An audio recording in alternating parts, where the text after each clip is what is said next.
Hi everyone, and welcome to Qlick Sports Weekly News Updates. My name is Shalom Habu, and without any further ado, let us jump into stories for the week. And also, do not forget to like and subscribe. Thank you very much. In the EPL, in the midst of the Queen's funeral that is happening at the moment, it was a return to football once more in England as Arsenal beat Brentford by 3-0 with goals from Saliba, Gabriel Jesus and Fabio Vieira. Well, what can I say about that? Well, good one for Arsenal. I mean, most people now after the results are pretty much tipping Arsenal to be contenders for the title. Well, let us see how that goes. Considering they lost to Manchester United and all the backlash that came out of that loss, Arsenal are this, Arsenal are that, Arsenal are not good enough. Well, they were able to bounce back with a very good, comfortable, dominant win. You understand? And that should go a long way in at least convincing people that Arsenal have the credentials to go all the way this season. Tottenham were able to defeat Leicester City by 6-2 with a second half. Wow, like this heroic performance from Hyun Sung-min. He came off the bench after the game was 3-2 and scored a beautiful hat-trick with 2 long-range goals. Wow, what a great performance from a guy who was struggling, has not scored throughout this whole season, was dropped to the bench for this game, and then he came off the bench and scored a hat-trick. Wow, well, what a way to give your coach something to think about.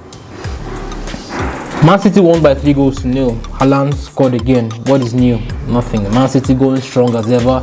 Haaland getting the goals, Kevin De Bruyne getting the assists. I mean, Man City are title winners already, in my opinion. If they keep going on like this, I'm sorry Arsenal, I'm sorry Man U, I'm sorry everyone else. Man City are unstoppable. There's nothing you can do with a guy like Haaland scoring all those goals, the way he plays, how quick he is, the way.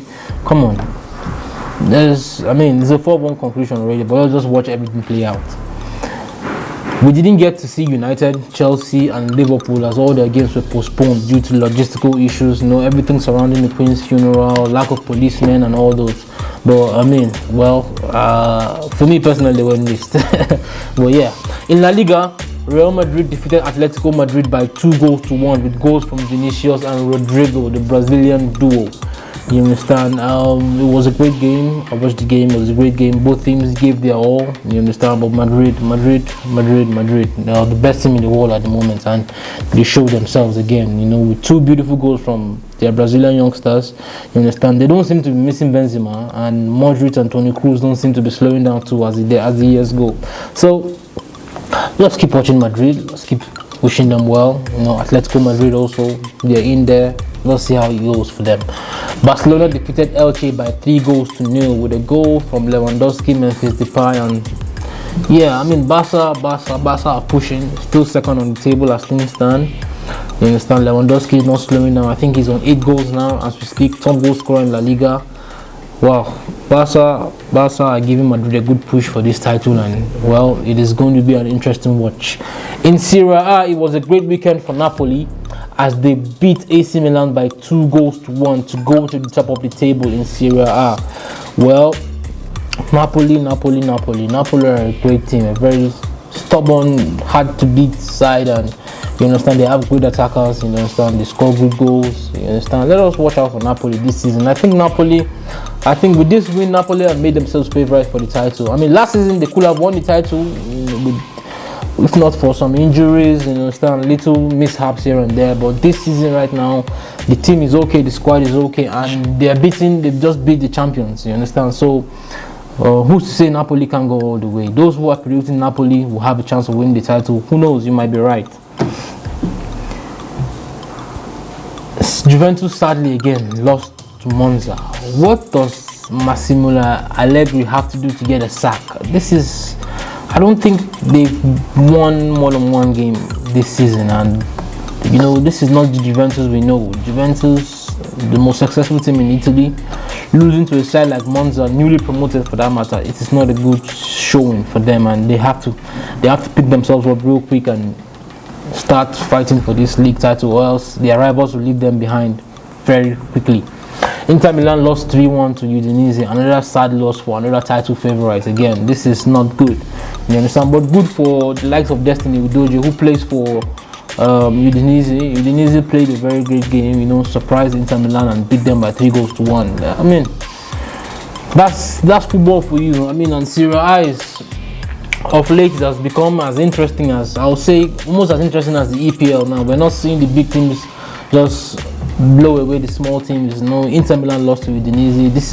Things like this can happen in football, and well, let us see how it goes for them next week. Lazio beat Cremonese by 4-0. What can we say about Lazio? Lazio, good team, part of the chasing pack. Maybe not title favorites, but have a shout for Champions League in Europe or in the Europa League, and they won again this weekend. So that's good for Lazio. Keep pushing. In French Ligue 1, PSG beat Lyon by 1-0 with a goal from Lionel Messi in a dominant performance from the supporting cast of Neymar, Mbappe, and the rest. Well, what can we say about PSG that we haven't said already before? They are still top of the table, haven't lost a game, unbeaten so far this season. I mean, PSG are good. PSG are good to go, man. In terms of winning this title, PSG will win this title, in my view. And if they keep playing like this, with this week Neymar has a showing, next week is Mbappe, next week is Messi, there's no way they're going to be stopped from winning the title this season. So let's keep seeing how they go, and let us hope that everything goes well for PSG. In the Bundesliga, Bayern Munich sadly lost again by a lone goal to Augsburg. Wow. In the last four games, Bayern Munich's only win has been against Barcelona. Ironic, isn't it?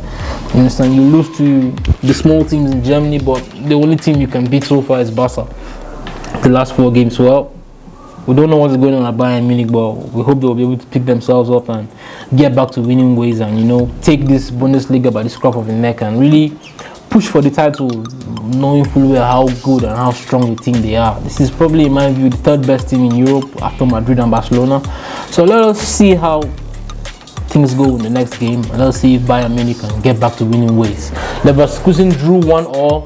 Dortmund beat fierce rival Schalke by 1-0 with an injury to Makaro sustained during the game to add a dampener to the result.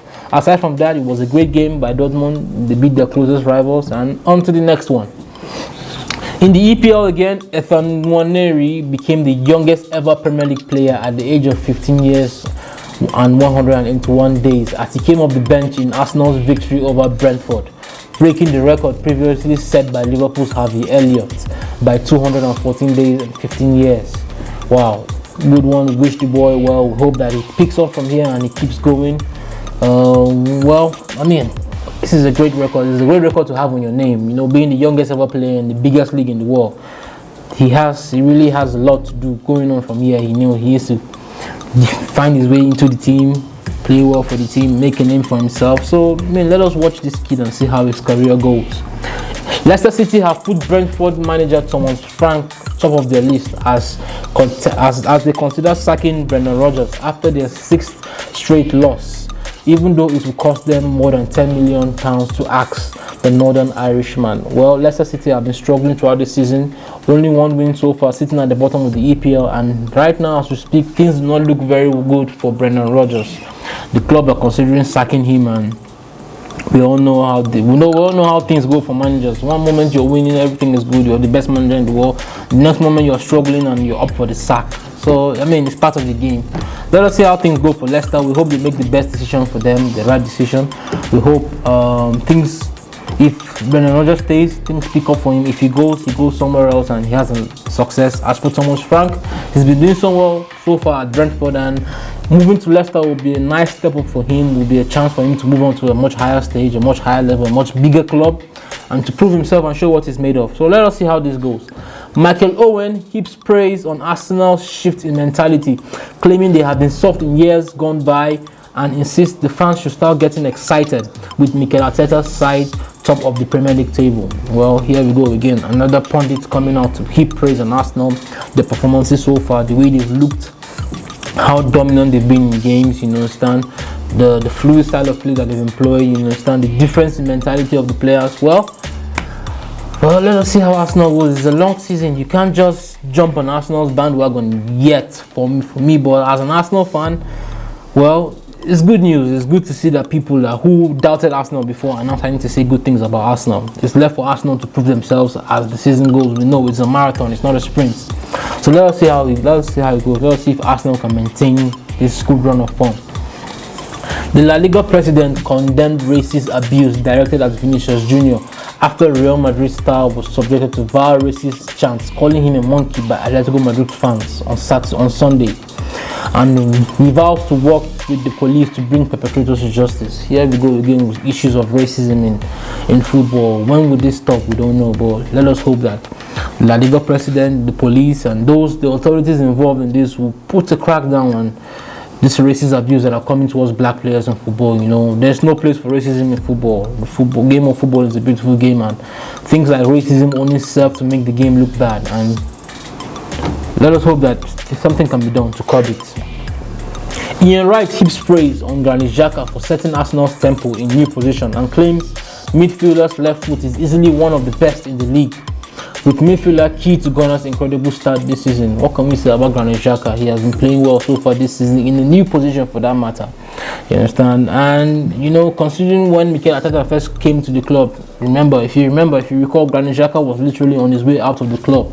He had an issue with the fans, you understand, and Mikel Arteta was able to pull him to the side, you understand, get him to calm down, work on his game and improve, and now we're seeing the results on the pitch, you understand. He's basically Arsenal's best midfielder. He was the man of the match in the game against Brentford, and let us hope that he keeps up this great performance and the plaudits keep coming in, and this will only mean more for Arsenal and Mikel Arteta.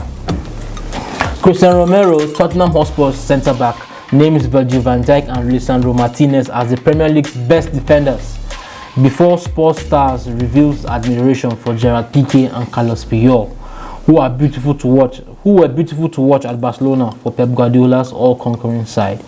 Right, another defender coming out to heap praise on Virgil van Dijk and Lisandro Martinez of Manchester United, claiming that they are the best centre-backs in the Premier League. I think you should add William Saliba to that also. But yeah, what can we say? With Virgil van Dijk, best centre-back in the world, Lisandro Martinez, with all the doubts about his heights, will he be able to cut it in Premier League as a defender? But we've seen so far his fellow defender, one of the best defenders in the league, Christian Romero, calling him and stating he's one of the best defenders. So we can see that his height is not an issue, and so far so good. His performances have been up there with the best, and let us hope he can keep it up. Right, in the world of combat sports, Canelo was able to secure a points victory over rival Gennady Golovkin in their final trilogy bout. This win puts to bed any argument about who the better fighter is and further cements Canelo's place as one of the greatest fighters in the sport has seen in recent years. Heavyweight contenders Joe Joyce and Joseph Parker square off in an intriguing clash for the interim WBO belt on Saturday. Wow, looking forward to this clash. Two big heavyweights, part of the class of big heavyweights, strutting themselves, showing what they are made of in the current boxing scene. Well, let us see how this goes. Personally, my bet is on Joe Joyce to win this fight, but you can never count Joe Joyce out. A former champion trying to regain his belt to be a two-time WBO champion. Let us see how this goes. All the best to both fighters. May the best man win. Tyson Fury breaks his silence on social media to reveal that he has not been interested in anything but mourning the Queen's death, as he remains tight-lipped about the prospect of facing Anthony Joshua in a huge heavyweight showdown. This doesn't come as a surprise. Anyone who knows Tyson Fury knows that he's full of shenanigans. One moment he's fighting, the next moment he's not interested, and you know Tyson Fury, if you're going to take what Tyson Fury does seriously, you're going to be drained of energy. But let us just watch and let us hope that he agrees to the fight. He called for the fight, AJ has signed up to the fight, and now we're waiting to hear from Tyson Fury's side to hear if the fight is actually going to happen. And now he's come to tell us that, oh, he's focusing on what is going on at the Queen's funeral. Well, let us hope that is true. Let us hope that he truly misses the Queen, and let us hope that he can come to the table and actually make this fight happen. Tyson Fury, we're watching you.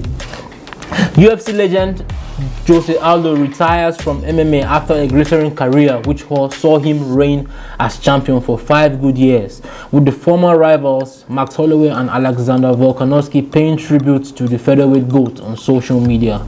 We want to send our best wishes. Jose Aldo had a great career, you understand, was a very domineering fighter during his time, won a lot of fights, won a lot of belts, you understand, and he's finally called an end to his career. Wish him well, wish him all the best in his next phase in life. And yeah, that's about it. Conor McGregor hits back at steroid suggestions after flaunting his ripped physique on social media, as the MMA star insists his huge muscle gain is a product of nothing more than whiskey, stout, and organic beef. Are you sure, Conor McGregor? No, I'm just joking, don't mind. And finally, Tony Ferguson is a shell of himself, according to Daniel Cormier. Daniel Cormier claims El Kukui, Tony Ferguson, is a done fighter, as the UFC fighter suffered his 5th defeat in a row. Well, what can we say? It's sad to see the state of Tony Ferguson at the moment. 5 losses in a row. This was a guy who was known as the boogeyman of the world of the lightweight division. Nobody wanted to fight him, and you understand, he was putting fear in Khabib Nurmagomedov at a certain point, but of late he's just been losing and losing and losing. And personally, for me, if I was to advise him, I would simply ask him to call it quits and retire. But we know with guys like this, they don't know where to call it quits. They don't know when to just say, you know what, I've had enough, I've done my best, I can't keep going anymore. Let us hope that, well, things are getting better for him, so that he can be happy with himself and fight and get the victories that he needs to be proud of himself. But Tony Ferguson, as a fan, I'll just advise you to please just retire. You understand? Doesn't make any sense to keep taking all that damage to your body and you're not getting any victories. There's no belt on the line. You know, so just retire. You've done well. You've done really well, and you'll be remembered as one of the greatest. So thank you very much, guys. Thank you for watching. See you next week, and please do not forget to like and subscribe. Thank you.